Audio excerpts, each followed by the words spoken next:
தமிழகத்தில் வானிலை பொறுத்த வரைக்கும் அப்படியே பல்டி அடிக்குதுங்க. ஏன்னா நெறைய பேர் வந்து மே மாதம் வந்தாச்சு, வெயில் ரொம்ப கொடுமையா இருக்குமோ அப்படின்னு கேட்டிருந்தீங்க.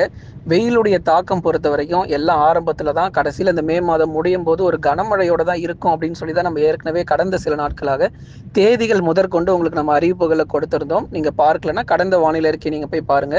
எந்தெந்த நாட்கள்ல நமக்கு மழை இருக்கும், புயல் வாய்ப்புகள் எப்போ இருக்கு, எந்தெந்த தேதிகள்ல எந்தெந்த மாவட்டங்கள் கடுமையா பாதிக்கப்படும் அப்படிங்கிற தகவல் எல்லாமே நம்ம கொடுத்திருந்தோம். அதே மாதிரி நிறைய பேர் கமெண்ட்லயும் தெரியப்படுத்திருந்தீங்க, எங்க ஊர்ல செம்ம மழை வந்துகிட்டு இருக்கு அப்படின்னு சொல்லி கமெண்ட்லயும் போட்டிருந்தீங்க.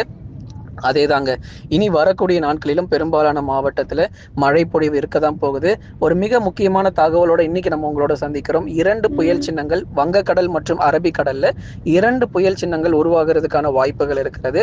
ஏன்னா எந்தெந்த புயல் சின்னங்கள் எந்தெந்த மாநிலங்களை அதிகமா பாதிக்கும் அப்படிங்கிறதையும் இந்த வானிலை அறிக்கையில கேட்டு நம்ம பயன்பெற போகிறோம். அதனால நீங்க மறக்காம ஒரு லைக் பட்டன் கிளிக் பண்ணுங்க. நிறைய பேர் அந்த லைக் பட்டன் கிளிக் பண்ணாமலே இருக்கீங்க.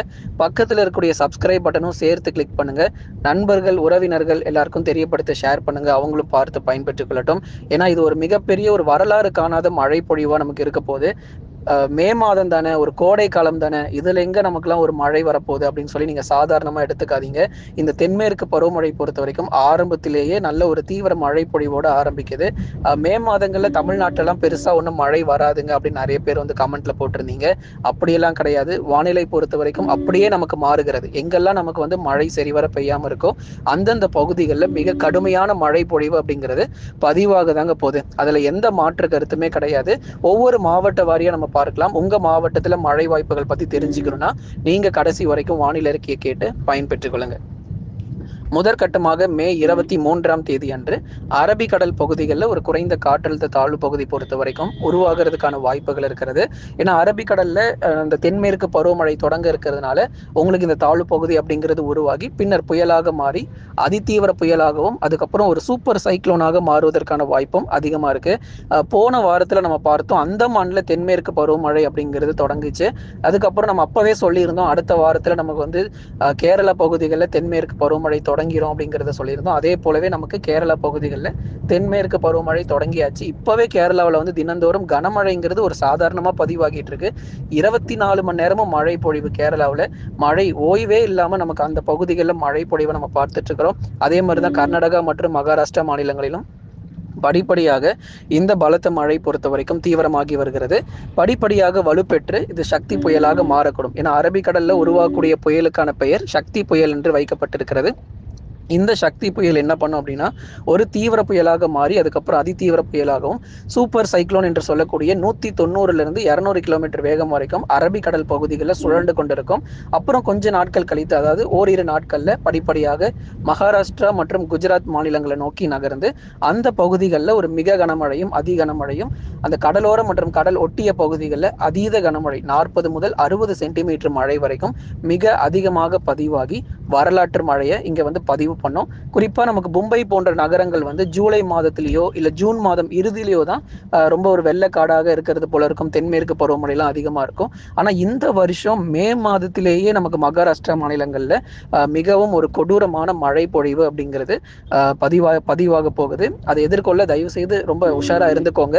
நிறைய முன்னெச்சரிக்கை நடவடிக்கைகள் இந்த மாநிலங்கள் முழுவதுமாக நமக்கு தேவைப்படுது. கேரளா, கர்நாடகா மற்றும் மகாராஷ்டிரா, குஜராத்தினுடைய கடலோர பகுதிகள் மிகுந்த கவனம் தேவைப்படுகிறது. ஏன்னா அந்த காற்றுடைய வேகத்தன்மை அந்த அளவுக்கு ரொம்ப தீவிரமா இருக்கும்.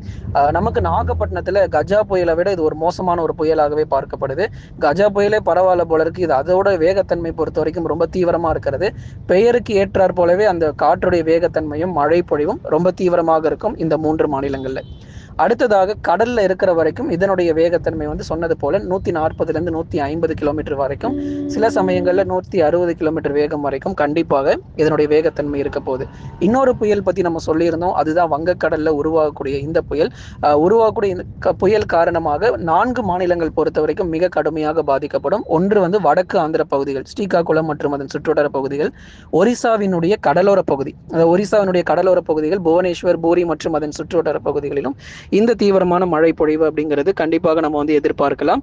மழை எங்கெல்லாம் நமக்கு வந்து குறைவாக இருக்கிறதோ அந்த பகுதிகளில், அது ஒரிசா மாநிலங்களிலுமே கூட வெயிலுடைய தாக்கம் பொறுத்த வரைக்கும் ரொம்ப தீவிரமா இருந்தது. கடந்த 2 வாரங்களாக ஒரிசா, சத்தீஸ்கர் மற்றும் வட இந்திய பகுதிகளில் ரொம்ப வெயிலுடைய தாக்கம் பொறுத்த வரைக்கும் 41 டிகிரி செல்சியஸ்ல இருந்து 43 டிகிரி செல்சியஸ் வரைக்கும் பகல்ல வெப்பம் பதிவாச்சு.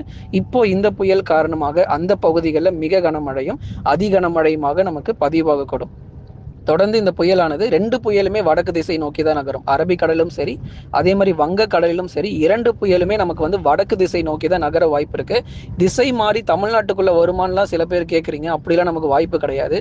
ஏன்னா இந்த காற்றுடைய திசை பொறுத்த வரைக்கும் வடக்கு மற்றும் வடகிழக்கு திசை நோக்கி நகர்ந்து அநேக மாநிலங்கள், குறிப்பாக இப்போ நம்ம சொன்ன மாநிலங்கள் எல்லா இடங்களிலும் மிக கடுமையானதாக மழை பொழிவு வந்து பதிவாகும். இந்த புயல் காரணமாக ஒரிசா, மேற்கு வங்கம், வடக்கு ஆந்திரா மற்றும் அஸ்ஸாம் உள்ளிட்ட மாநிலங்களும் மிக கடுமையாக வந்து பாதிக்கப்படும் அப்படிங்கிறதுல எந்த மாற்று கருத்தும் இல்லை. இனி வரும் நாட்கள்ல உங்களுக்கு முன்னெச்சரிக்கைகள் தொடர்ந்து உங்களுக்கு அதிகரிப்பாங்க. தமிழ்நாடு பொறுத்த வரைக்கும் மாலை மற்றும் இரவு நேரங்களில் விட்டு விட்டு பரவலாக மழை பொழிவு அப்படிங்கிறது பதிவாகும். ஏன்னா தமிழ்நாட்டில் பெரும்பாலான பகுதிகளில் நமக்கு வந்து இடியுடன் கூடிய கனமழை மாலை மற்றும் இரவு நேரத்தில் பதிவாகிட்டே இருக்கு. இது இன்னும் எத்தனை நாட்களுக்கு தொடரும், மறுபடியும் வெயில் வருமானு சில பேர் கேட்க ஆரம்பிச்சிட்டாங்க.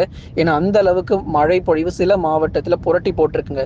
உதாரணமா தருமபுரி மாவட்டத்தில் 11 சென்டிமீட்டர், அதை தொடர்ந்து சேலம் மாவட்டத்தில், கிருஷ்ணகிரி மாவட்டங்களில், திருவண்ணாமலை போன்ற இடங்கள்ல நல்ல ஒரு மழை பொழிவுகள் கடந்த சில நாட்களாக ரொம்ப தீவிரமாகவே நமக்கு வந்து பதிவாகிட்டு இருந்திருக்கு.